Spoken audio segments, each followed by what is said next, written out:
Hey everybody, it's Paige from PB Fluid Art. Hope you're doing well today.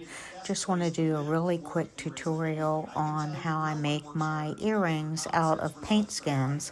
So first I basically just cut skins out of the paint skin with a pair of scissors. I wish I could say this was a more manufactured process, but it's not. It's actually very manual. I cut the paint skins from a template. These are actually butterfly wings. So I cut them out of the paint skin and I put them on a silicone mat. And the reason I do that is because it holds the paint skins in place. Then I take UV resin, and it has to be high viscosity, and I put it on top of the skins, directly on the skins. And then I just pop the bubbles really quick with a lighter. And then once I get all the bubbles out, I basically just take a dotting tool and spread the resin all the way around and out to the end. The reason you want to use high viscosity resin is because it's thicker, so it doesn't tend to run over the ends. Just be very gentle and use less. Less is more when you first pour it. So just continue to spread it around the edges. Make sure the resin goes all the way out to the edges. It does tend to pull back, so once you get it spread, then what you want to do is put a UV resin lamp over it, and I cure both sides for 4 minutes. Now while we're waiting for that to cure, I want to cut on over to how I cut a paint skin out. So as you see, I have a little piece of a skin. I've already traced it with a fine Sharpie marker, and then I cut that out. You can see the shape on the right. And then once the shape is cut out, I just take an alcohol white pad and go around the edges so that it gets rid of that Sharpie marker outline. And then you're ready to resin right over your skin once that dries. So now we're back to the butterfly wings, and I've turned them over. Now I had used a white pillow when I poured this bloom. So you can use any color pillow. Sometimes I don't use any pillow at all. It just depends. If I want my backs to be more natural and match them, more to the front, then I won't use a pillow at all. I'll just pour the paint directly down onto the silicone mat. But this bloom was poured on a white pillow, therefore the backs are white. Now you can paint the backs if you like, and I'll show you that in just a second. You can paint it with acrylic, you can paint it with piggies, mica powders, anything you want.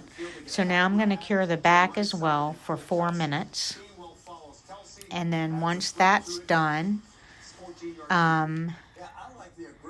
I'm just catching up here. Then you've got resin on the front and on the back. They're certainly strong enough. The reason I don't use blanks, trays, or bezels is for 3 reasons actually. One, it makes them heavier, and it's very important to me that the jewelry is very lightweight, particularly with earrings. Here I'm just kind of showing you one of the shape templates that I had cut out.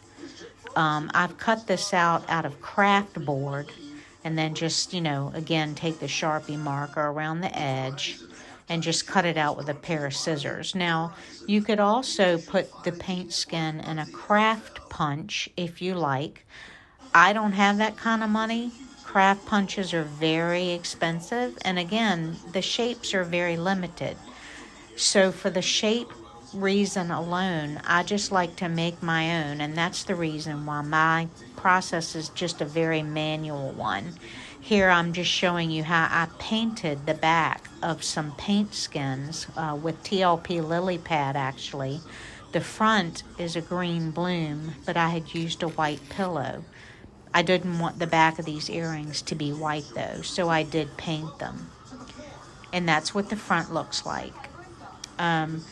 So back to my butterfly wings. Now that they've been resined on both sides, it's time to sand the edges. You want to get rid of any rough edges. You can certainly take a pen and go around the very edges. You can use gold markers, silver markers, black markers.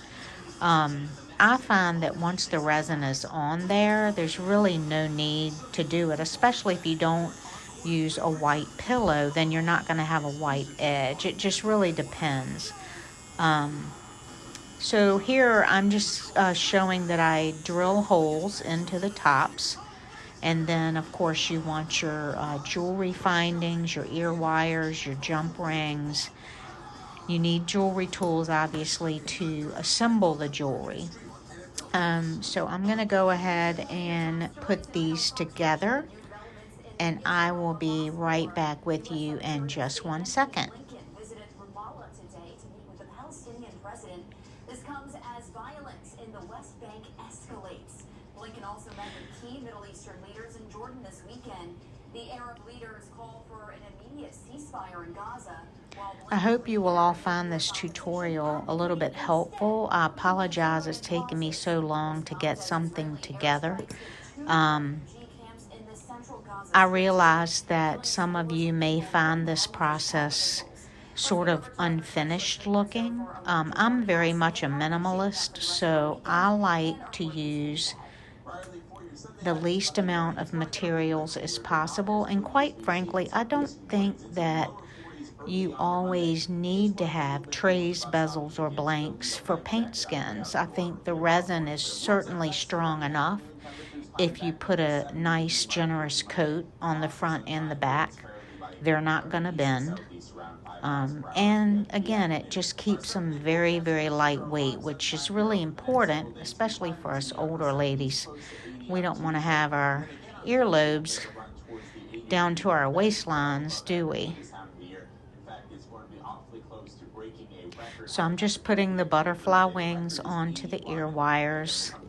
And then at the very end of the video, I'm going to show you what these look like. Now, this is probably not one of my most colorful paint skins. This is actually just another part of the bloom that I had cut up when I did my little bumblebee earrings. But I had some leftovers, and literally these were cut out of a 1" by 1" square of paint skin. So don't let anybody tell you that your paint skins will go to waste, because they certainly will not. And here is the finished product. I hope you enjoy. Thank you, everyone.